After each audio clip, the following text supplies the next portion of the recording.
얼마 전에 신문에서 읽은 이야기입니다. 어느 엄격한 아버지가 신문을 보면서 아들과 함께 아침 식사를 하고 있었습니다. 근데 아들이 빵을 집으려다가 실수로 우유잔을 툭 하고 건드린 거예요. 우유잔이 넘어지면서 온 식탁을 적시고 아버지 신문까지 다 적신 거죠. 아들은 아버지 눈치를 이렇게 재빨리 살폈는데 아니나 다를까 아버지가 아주 매섭게 아들을 혼냅니다. 조심하라고 몇 번이나 얘기했냐? 이놈 자식. 그렇게 하자 어린 아들은 무서운 마음에 이내 울음을 터뜨려 버리고 말았습니다. 그리고 부엌에서 엄마가 달려와서 식탁을 닦아냈죠. 며칠 뒤에 똑같이 아침 식사인데 이번에는 아빠가 실수로 툭 하고 우유잔을 건드린 거예요. 넘어졌고 온 식탁이 우유 투성이 됐죠. 자, 그러자 이 아빠가 어떻게 했을까요? 엄마를 향해서 아니 우유잔을 갖다가 걸리적거리게 왜 여기다 놓은 거야? 이렇게 자기 우유잔인데. 자, 이 기사에는 마지막에 그 모습을 바라보던 어린 아들은 몰래 웃음을 지을 수밖에 없었다 이렇게 돼 있는데 과연 아들이 몰래 웃음을 지으고 끝났을까요? 그러지 않았겠죠. 자기에게는 그렇게 냉혹하게 말했던 아빠가 자신에게는 너무 관대한 모습을 보면서 저건 아닌데 라고 생각했겠죠. 우리는 문제가 발생했을 때 그 문제의 원인을 남에게 전가하는 것이 매우 익숙한 사람들입니다. 이 책임 전가라고 하는 이 단어의 사전적 의미는 책임을 다른 사람에게 넘겨 씌움이라는 뜻입니다. 쉽게 말해서 남 탓하는 거죠. 남 탓. 떠넘기기. 그러니까 자신이 그 문제에 대해서 책임을 지지 않고 네 잘못이야. 내 잘못은 없고 다 너 때문이야 라고 말하는 거죠. 이 아빠가 우유를 엎어놓고서는 자신이 책임지지 않고 남 탓했던 것처럼 우리는 그러한 경우가 굉장히 많은데 문제는 이런 것이 가정에서 자신이 힘을 가지고 있을 때는 그러한 억지를 쓰는 것이 간혹 가능하지만 재판장에서는 그러한 억지가 불가능하다라는 것이죠. 법정에서 피고가 아무리 억지를 쓰고 목소리를 높이고 난 아닌데요 라고 외친다고 해서 그 죄가 없어지지 않습니다. 결국 피고는 증거와 증인 앞에서 자신의 그 책임을 물을 수밖에 없게 되는 것이죠. 그런데 세상 법정에서도 그런데 하나님의 법정에서는 어떨까요? 하나님께서는 우리의 중심을 아시고 그 동기까지도 다 살피세요. 어떠한 핑계와 어떠한 변명도 하나님 앞에서는 통할 수가 없는 것이죠. 세상 사람들은 흔히 누구도 네 인생을 책임져 주지 않는다라고 말해요. 자, 여러분도 누군가에게 내 인생을 다 맡기고 내 인생 책임져 이렇게 말할 수 있는 사람이 많지 않죠. 여러분 결혼 생활하면서 결혼 생활할 때 어떻게 했어요? 배우자에게 내 인생 책임져 하고 결혼했죠? 어땠어요? 결혼해보니까 책임지던가요? 힘들죠. 어떤 사람들은 좋은 직장이 자신의 인생을 책임질 수 있을 것처럼 생각하고 살아요. 충성을 다해요. 어떻게 돼요? 여러분 IMF 때 직장을 평생 충성할 것처럼 생각했던 사람들이 어떻게 내쳐지는지 다 봤죠. 어떤 유명 연예인은 자기 친형을 믿고 매니저 일과 재산관리까지 다 맡겼는데 알고 보니까 수십 년 동안 수백억에 달하는 돈을 그 형이 다 자기 명의로 가져가서 그 주인공에게는 1푼도 내주지 않으려고 그렇게 수를 썼던 거예요. 나중에 보니까 그 아버지까지 한편이 됐다. 요즘 기사에서 굉장히 시끄럽죠. 친형제도 부모까지도 자신의 인생을 책임지지 못하는 그러한 현실을 우리는 너무 익숙하게 많이 보았습니다.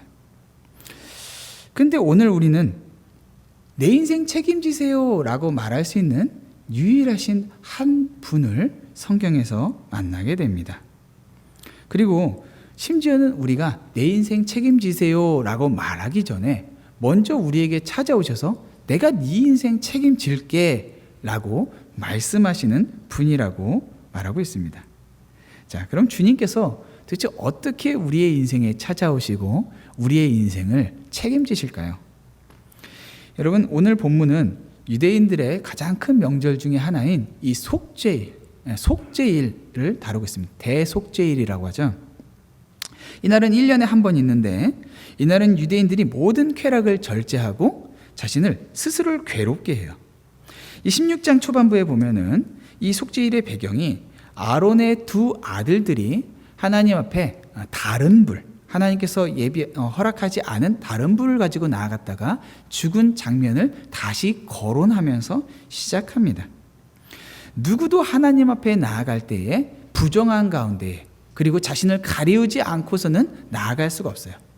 제사장일지라도, 대제사장일지라도 하나님께서 허락하신, 지정하신 불을 가지고 그 향으로 자신을 가리면서 하나님 앞에 나아가야지만 그의 생명이 보존될 수가 있어요. 거룩하신 하나님 앞에 나아간다라는 것은 그렇게 엄숙한 일인 것이죠. 자, 이스라엘 사람들보다 더 특별하게 거룩함을 추구했던 제사장들이었지만, 그들만에게, 대제사장에게만 허락된 지성소였지만, 그럼에도 불구하고 그곳에는 여전히 인간의 이 부정함들이 왔다 갔다 하면서 묻을 수밖에 없었어요.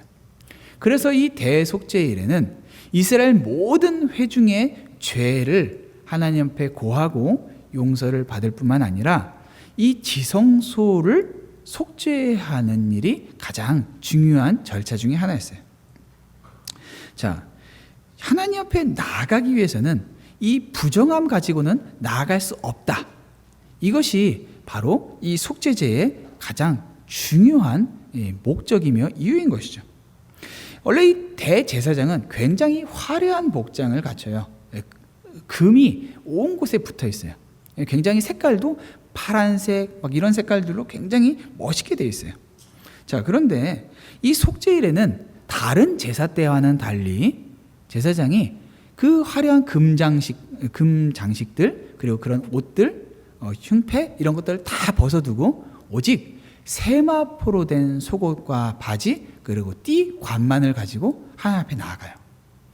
금장식은 하나님 앞에 하나님의 중보자로서 이스라엘 백성들에게 이 하나님 앞에 나아가는 사람의 어떤 그런 왕적인 모습을 보여주지만은, 이 속죄일에는 제사장조차도 하나님의 은혜가 필요한, 하나님 앞에 초라한 종의 모습이라는 것을 복장을 통해서 보여주는 것이죠. 이렇게 하나님 앞에 드려지는 이 제사에서, 이 속죄일에는 대제사장도 먼저 자기 자신을 위한 수송아지와 수양으로 자기 자신을 위한 속죄를 먼저 해요. 그리고 이스라엘 전체를 위해서 순양 한 마리와 순염소 2마리를 가지고 속죄를 하는데, 이 염소 2마리의 속죄제가 굉장히 독특해요. 먼저는 이 2마리의 염소를 가져다가 그 염소 2마리를 제비를 뽑아서 그 중에 한 마리는 우리가 흔히 알고 있는 식으로 잡아서 각을 뜨고 태워서 그리고 이제 피를 가지고 들어가서 피를 뿌려요. 그러니까 이것은 말 그대로 우리가 알고 있는 그러한 제사법이에요. 그런데 다른 하나는 살려둬요. 제비를 뽑아서 살려둔 이 염소는 아사셀을 위한 염소다라고 말하는데, 이 아사셀은 몇 가지 이렇게 이 다른 성경 본문 다른 곳에 나와 있지 않기 때문에 몇 가지 가능성을 얘기하는데, 가장 가능성이 높은 것은, 첫 번째는 이 광야에 사람의 발이 닿지 않는 완전히 떨어진 그런 광야를 뜻하는 것이고, 또 하나는 완전히 제거됐다, 끝났다, 이런 것을 의미해요. 그러니까 어떤 것을 의미하든지 이 염소를 통하여서 우리의 죄가 완전히 해결되고 끝났다라는 것을 의미한다라는 거예요. 어떻게 그런 것이 가능할까요? 여러분, 이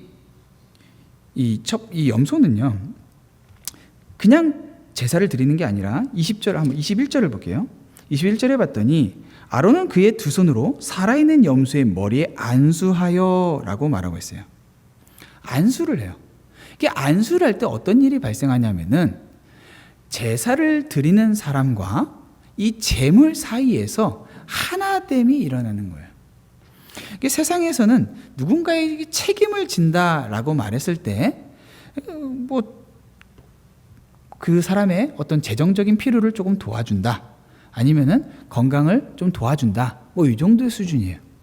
그런데 하나님께서 우리의 인생을 책임져 준다라고 할 때는 주님과 우리 사이에 어떤 운명 공동체로서의 책임을 진다라는 걸 말하고 있어요. 그러니까 하나님께서 우리에게 책임을 져준다는 건 첫 번째는 공동 운명체가 된다라는 거예요. 자, 이 안수를 할 때에 레위기 1장 4절을 보니까 그는 제사장이죠. 번제물의 머리에 안수할지니 그를 위하여 기쁘게 받으심이 되어 그를 위하여 속죄가 될 것이라 라고 말하고 있어요. 여러분, 레위기는 여러분 읽기가 굉장히 불편하고 또 재미가 없죠. 계속 반복되는 내용들이 나오고 피를 내고 각을 뜨고 이런 내용들이 계속 반복되는데 똑같은 말 하는 것 같고 뭐가 다른지도 모르겠고. 근데 여기서 중요한 것은 지금 안수를 하면서 안수를 해야지만 이 제물을 하나님께서 받으신다라는 거예요. 여기서 대제사장은요, 염소에게 안수함으로써 자기 개인으로서가 아니라 이스라엘 민족 전체가 이 제물과 하나 됐다라는 것을 보여줘요. 이렇게 안수함으로써 이스라엘 백성들 모두 한 사람 한 사람이 그 염소를 보면서 저 염소가 나네, 내가 저 염소네 라고 하는 것을 보게 되는 것이죠. 지금 이 다른 제사들은 이스라엘 백성들이 이 성소 안에서, 특히 속죄일에는요, 성소 안에 들어가지를 못해요. 그래서 다른 제물들 바쳐지는 건 보지는 못하는데 이 염소는 이스라엘 백성들이 모두가 볼 수가 있어요. 그러니까 이 염소를 보면서 염소에게 일어나는 모든 일들이 바로 나에게 일어났어야 하는 일들이고, 그 일들이 일어나면서 나에게 어떤 일이 일어났구나라는 것을 볼 수가 있는 거예요. 저 염소는 염소고 나는 나야, 이러한 생각으로 살아가는 사람이 있을까요, 없을까요?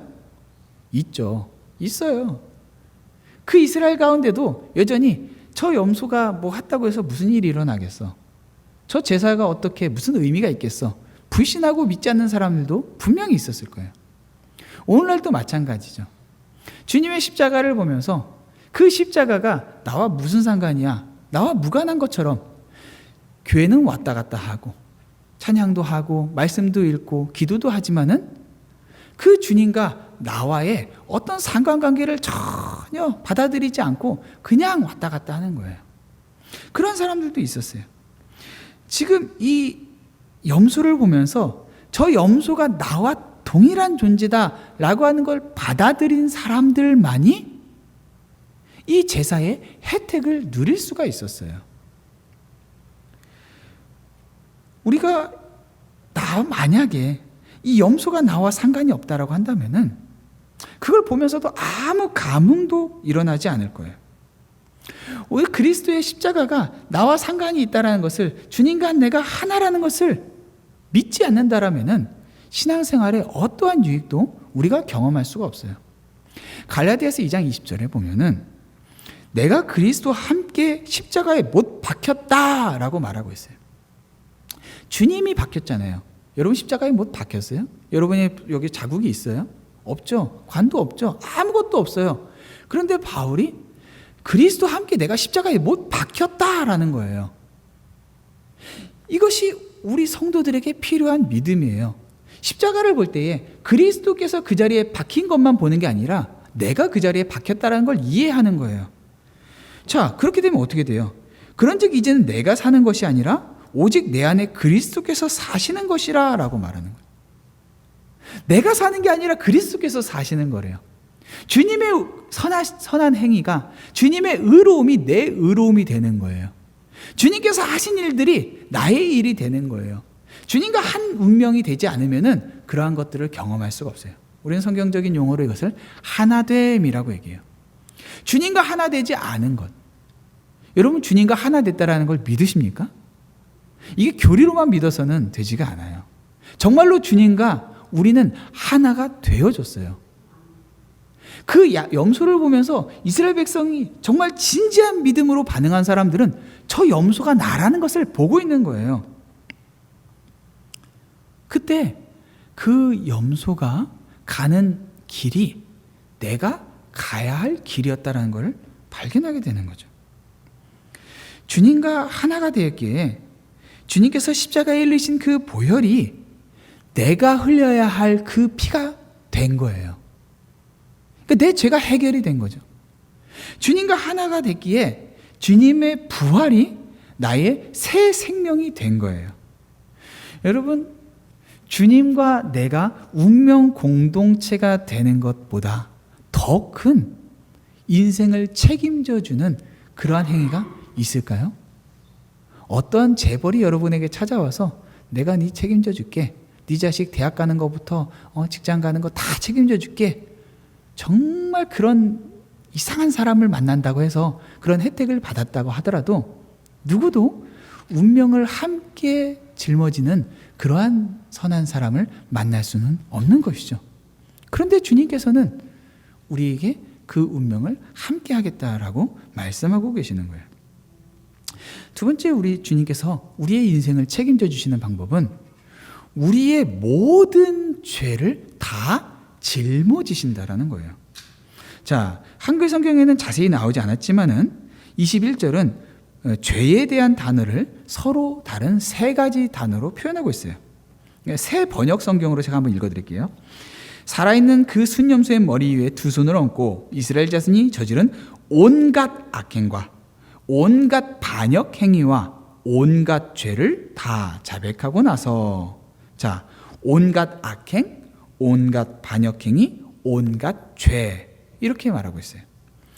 이 다른 단어들을 사용하면서, 그리고 거기에다 다 온갖이라는 단어를 쓰면서 우리에게 어떠한 죄도 하나도 남김없이 다 짊어지겠다라는 거예요. 다 짊어지세요.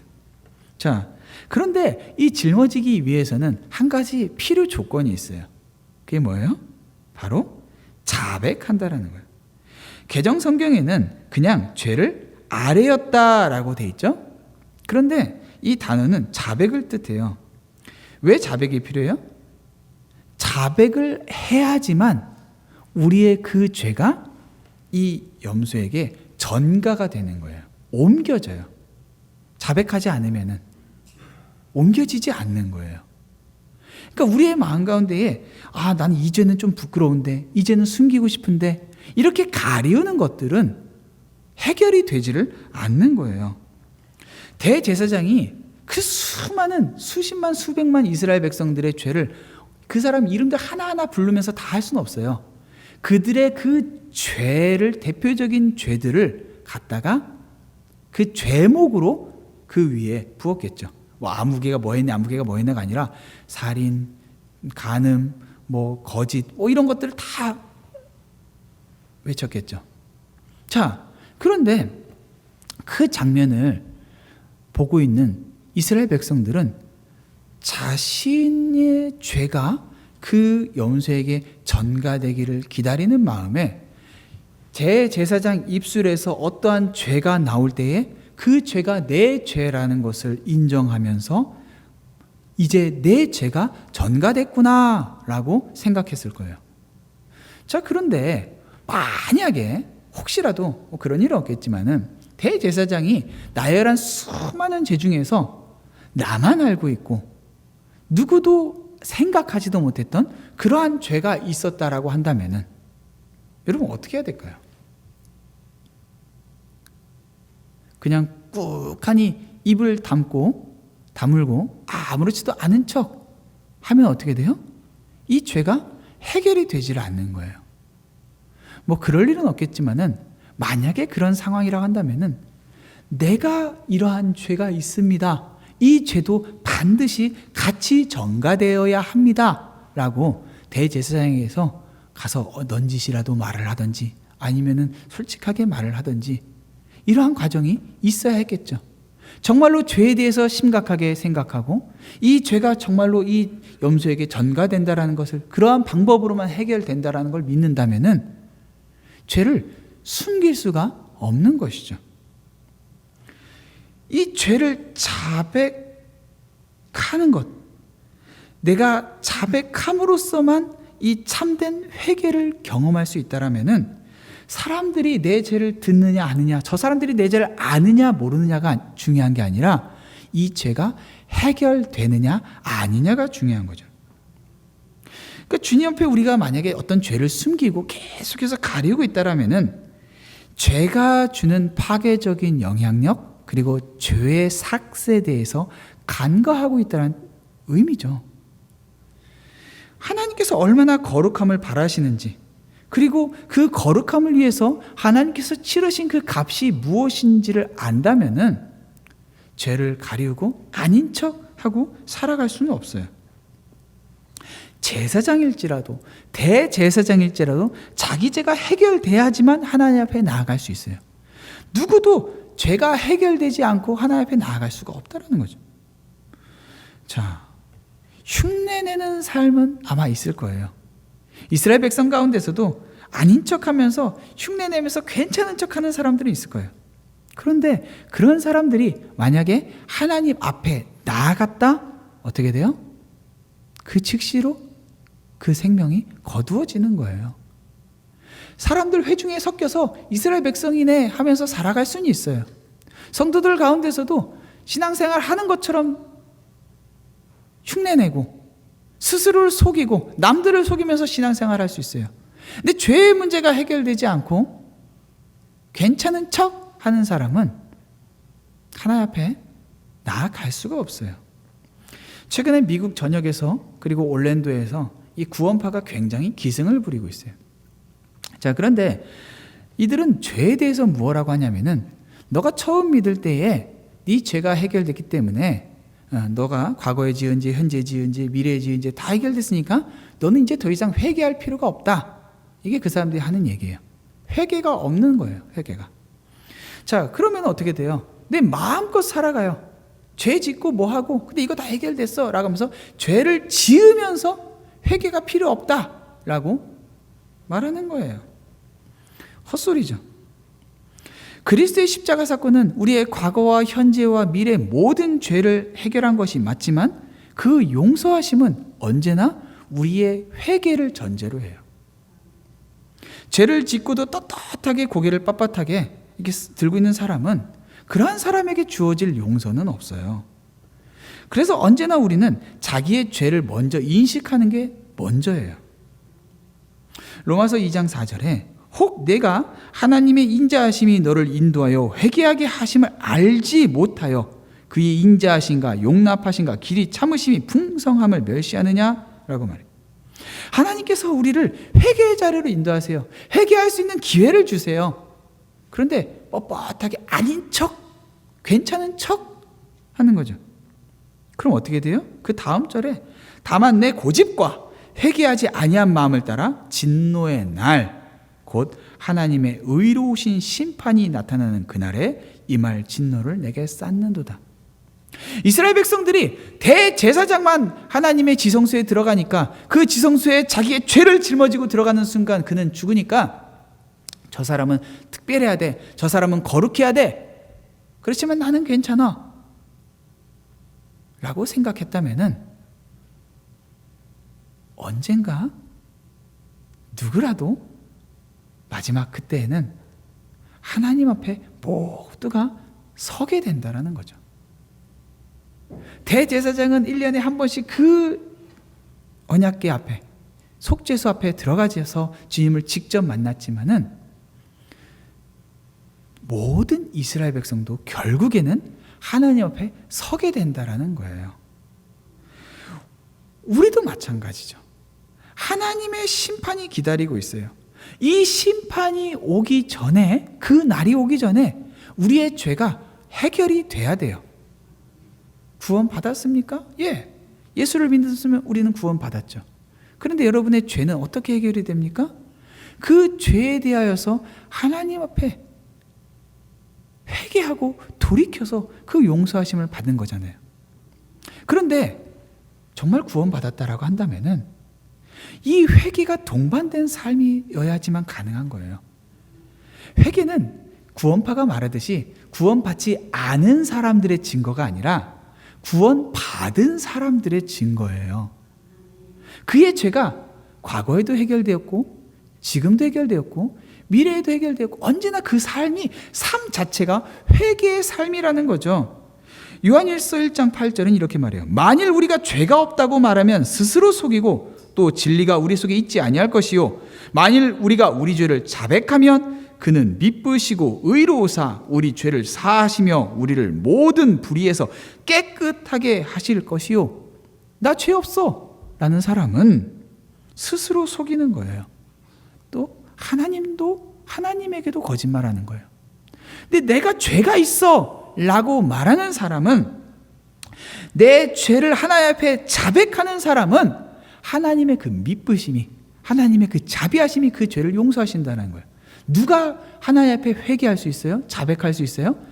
이 죄를 하나님께서 용서하신다라고 믿는 사람만이 하나님 앞에 회개할 수가 있어요. 그런 사람이 누구예요? 구원받은 사람이에요. 그러니까 성도의 삶에는 반드시 회개가 동반돼요. 근데 이 회개는 뭐를 필요로 한다고요? 자백. 죄의 자백을 필요로 해요. 우리가 캐톨릭에서 말하는 것처럼 신부를 만나서 고해성사하라는 게 아니에요. 그렇지만 우리의 죄를 정직하게 하나님 앞에서 자백함으로써 뭘 발견하게 돼요? 내가 하나님의 용서가 필요한 사람입니다 라고 하는 이 고백이 우리에게 있게 되고, 그리고 하나님이 우리의 죄를 용서하시는 하나님이라는 것을 믿는 믿음이 표현되는 거예요. 자, 그렇게 주님은 우리의 죄를 모두 다 짊어지시는 방식으로 우리를 책임지세요. 자, 그 마지막으로 주님은 우리의 죄를 완전히 해결하시는 방식으로 우리의 인생을 책임지세요. 자, 22절에 보니까 염소가 그들의 모든 불의를 지고 접근하기 어려운 땅에 이르거든 그는 그 염소를 광야에 놓을지니라 라고 했죠. 그 모든 불의, 그 모든 죄악들이에요. 우리가 자백해서 염소에게 옮겨진 그 모든 죄들을 염소가 짊어지고 사람의 발이 닿지 않는 곳으로 준비된 사람을 통해서 끌고 가요. 여기서 진다 라고 하는 것은 말 그대로 짐을 짊어지듯이 우리에게 있었던 그 모든 짐을 옮겨 놓는 거예요. 자, 염소에게 죄가 옮겨져서 염소가 그 죄를 짊어졌다라고 한다면은 이제는 우리는 그 짊어졌던 죄가 없는 거예요. 자유한 거예요. 염소에게 죄가 짊어졌다라고 믿으면서 동시에 내가 그 죄를 짊어지고 있다라고 믿는다면은 그것은 염소에게 죄가 짊어졌다라고 믿지 않는 거예요. 어떤 특정한 죄는 무거워서 짊어지지 못할 죄가 없어요. 분명하게 성경은 모든 불의를 짊어졌다라고 말하고 있어요.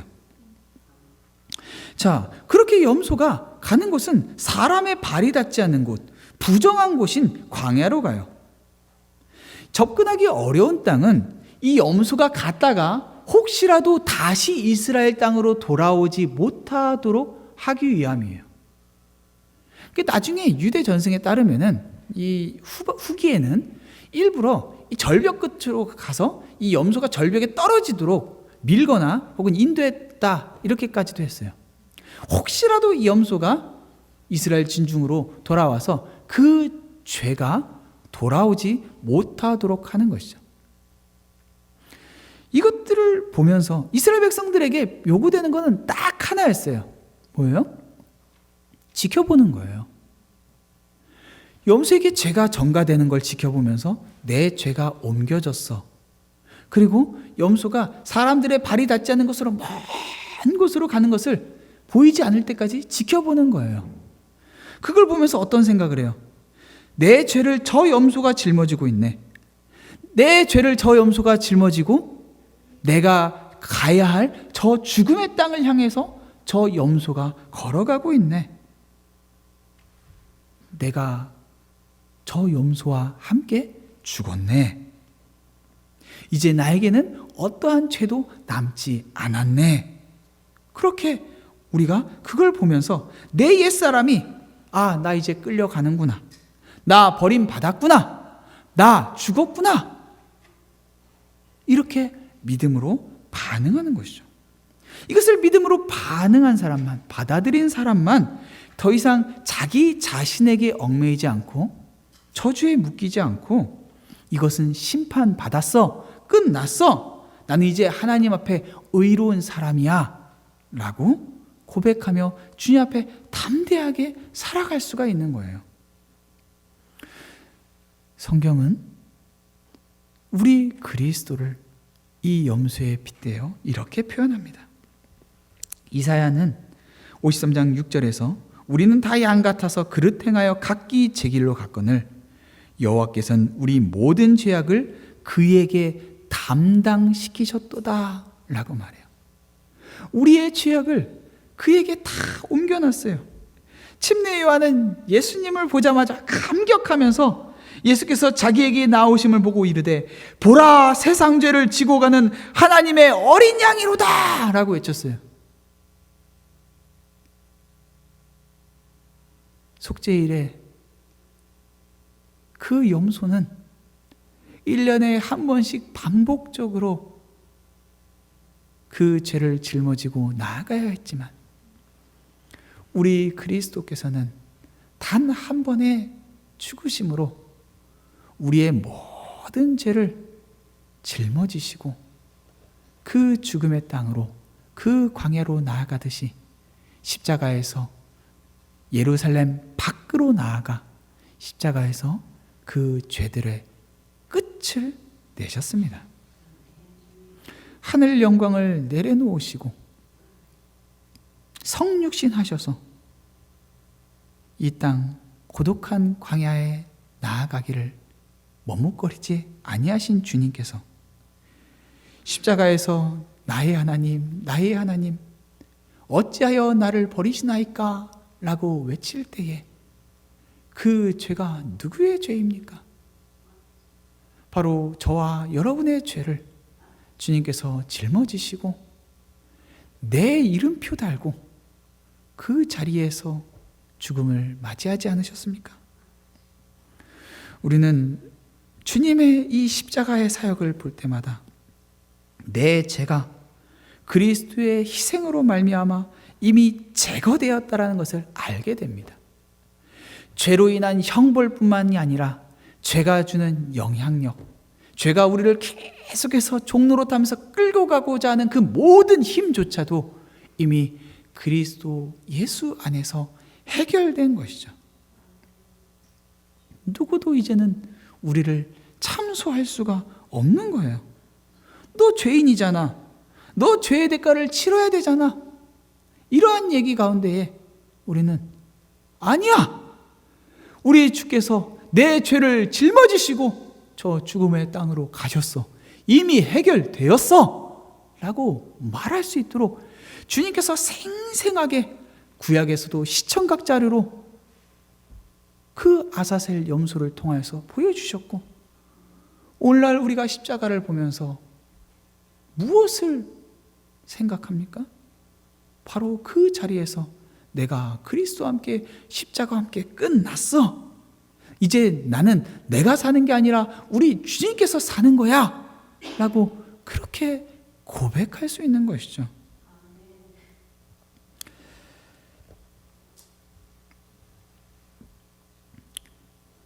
제가 이 십자가를 생각할 때마다 제 마음을 울리는 한 가지 이야기가 있습니다.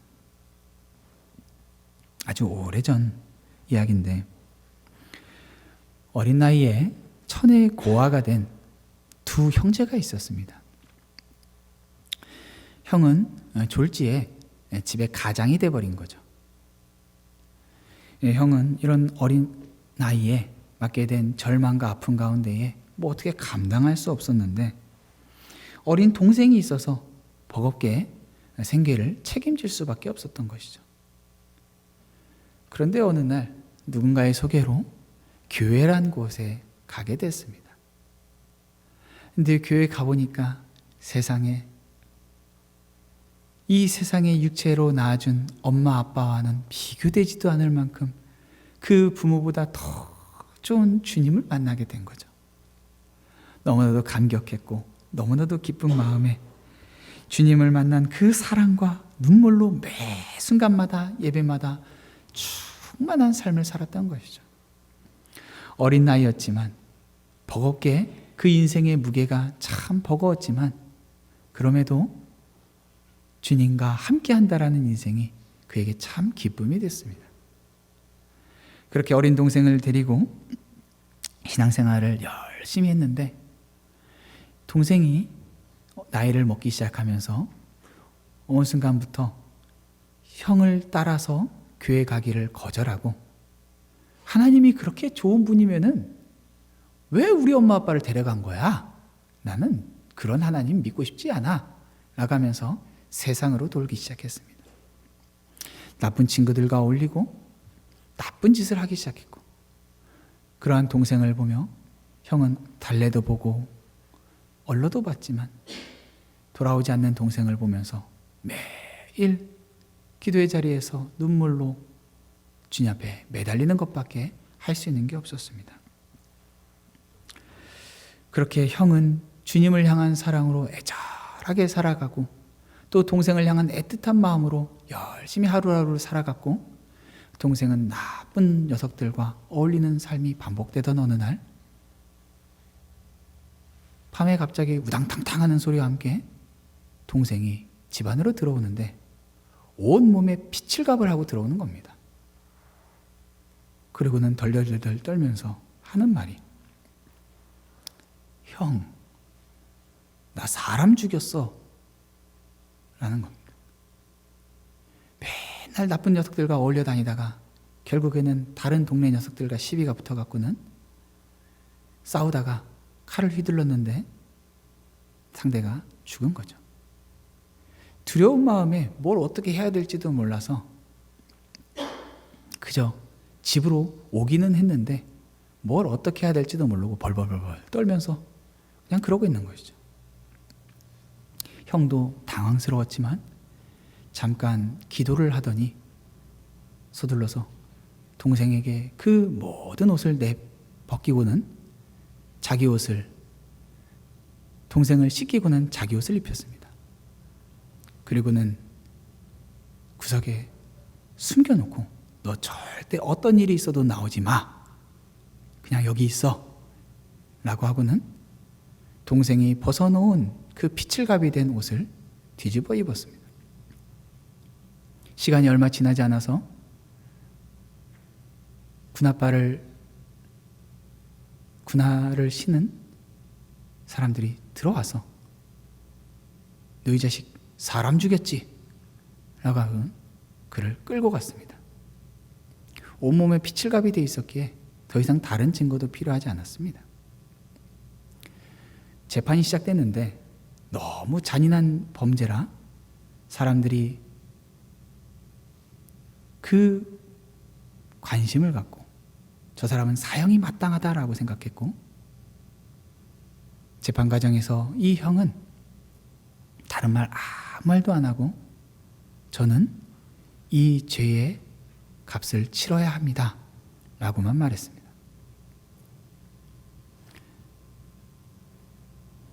신속하게 재판이 치러졌고 형에게는 사형이 연도가 됐습니다. 감옥에 갔는데 사형이 연도되기 전에 이 간수들이 봐도 참 이상한 거예요. 보통 죄수들은 감옥에 들어오면은 자기 죄를 자랑하고 내가 이렇게 거칠게 살았어, 난 이런 일을 했어 라고 하기 마련인데 이 형은 매일같이 기도하고 찬양하면서만 시간을 보내는 거죠. 이상하다, 이상하다. 그런데 어느 날 이 형이 간수장에게 편지를 하나 써서 주면서 부탁을 합니다. 이 편지를 나 사형 선고가 집행이 된 다음에 이 주소에 꼭 좀 전해 주십시오. 절대로 내 사형이 집행되기 전에는 열어봐서는 안 됩니다 라고 신신당부를 했죠. 그래서 간수장이 알았다라고 다른 죄수들하고는 뭔가 다른 이 형의 부탁을 들어주겠다라고 한 거죠. 그리고 사형이 집행이 됐습니다. 간수장이 평상시와 다르게 마음이 너무 불편한 거예요. 아무리 생각해도 이 사람이 사람 죽일 것 같지도 않고 찜찜한 마음에 형이 준 편지를 들고, 생각이 나서 형이 준 편지를 가지고 직원 하나를 불러서 이걸 이 주소로 보내줘라 라고 한 거죠. 이 편지를 보냈더니 그 집에서 그 동생이 벌벌벌벌 떨면서 나온 거죠. 이제나 저제나 내가 잡혀갈 줄 알았는데 잡아가는 사람은 없고 형은 보이지가 않고, 그런데 어느 날 집에 도착한 편지를 보고 이게 도대체 뭔가 봤더니 익숙한 필체인 거죠. 편지를 열어서 첫 구절을 딱 봤는데 그 위에 뭐라고 써 있는가 하니, 사랑하는 동생아, 나는 너 대신 죽노라 라고 써 있었던 거예요. 갑자기 머리가 하얘지기 시작한 거죠. 아니 이게 무슨 말이야? 도대체 이게 무슨 말이야? 무슨 이야기인지 이해가 되지 않아서 몇 번을 반복해서 읽다가 갑자기 정신이 번뜩 든 거죠. 이게 도대체 무슨 소리야? 동생이 미친 사람처럼 소리를 지르면서 감옥을 향해 달려갑니다. 감옥 밖에서 소리를 지릅니다. 뭐라고 외치는데 사람들이 무엇을 하는지를 모르겠어요. 그래서 뭐야 하는데 언뜻 듣기로 죽은 그 죄수의 이름이 나오는 걸 듣고 간수장이 그를 부릅니다. 도대체 뭐라고 하는 거야? 라고 했는데 미친 사람처럼 떠들어대는데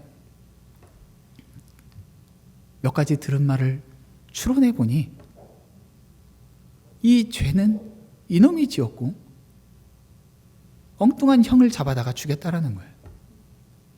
그러자 간수가 그만해! 너 그 입 다물어. 이 죄는 끝났어. 해결됐어. 더 이상 너 뭐라 하지 마. 꺼져. 당장 여기서 사라져! 라고 한 거죠. 동생이 터덜터덜 집으로 돌아옵니다. 기가 막힌 거죠. 도대체 어떻게 살아야 될지 비참하고 죄스러운 마음에 아무런 생각이 들지 않았는데 편지의 나머지 부분이 생각이 난 거예요. 그래서 다시 편지를 들어서 나머지 부분을 봤더니, 사랑하는 동생아, 나는 너 대신 죽노라. 너는 내 옷을 입고 나처럼 살아다오 라고 써 있었던 것이죠. 어떻게 살아야지 형처럼 살아야 될지, 형처럼 살 수 있을지 형은 이미 그 삶으로 너무나도 많이 보여줬죠. 자신의 옷을 벗었고 형의 옷을, 그 초라한 한 벌밖에 없는 그 옷을 입고 교회에 가서 문을 두드립니다.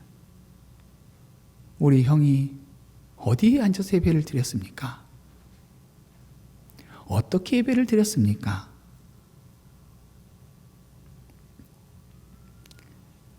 주님께서 이 동생에게 찾아와 주셔서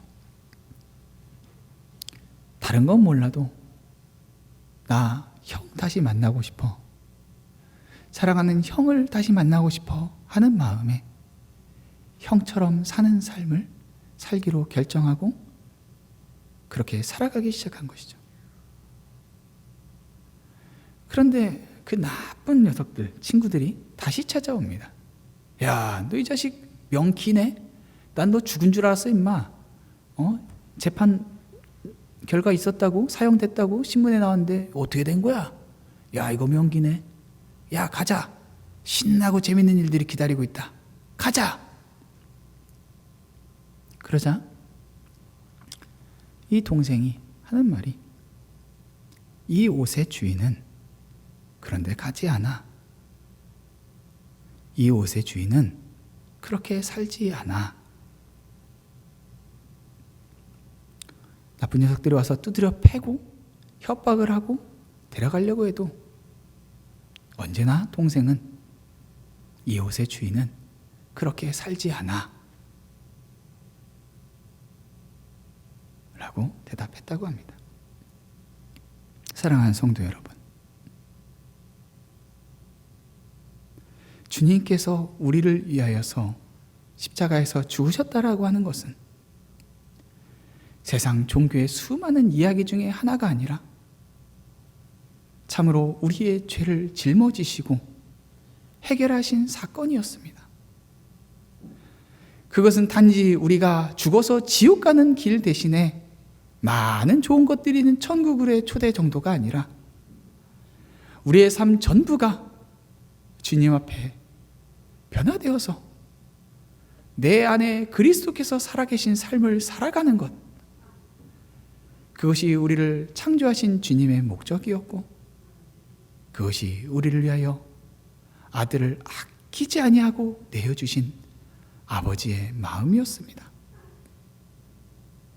그 염소를 바라보는 성도들이 저 염소 덕분에 나는 살았구나 라고 하는 생각으로 끝내지 않고, 이제 나는 새로운 삶으로 부름받았구나, 내 옛 사람은 죽었구나 라고 고백했던 것처럼 이제 그리스도의 십자가의 그 구속의 은혜를 입은 저와 여러분들은 옛 삶으로 돌아갈 수 없도록 주님께서 부르셨습니다. 여러분에게 십자가는 무슨 의미입니까? 이 세상 누가 우리의 인생을 이보다 더 책임져 줄 수가 있습니까?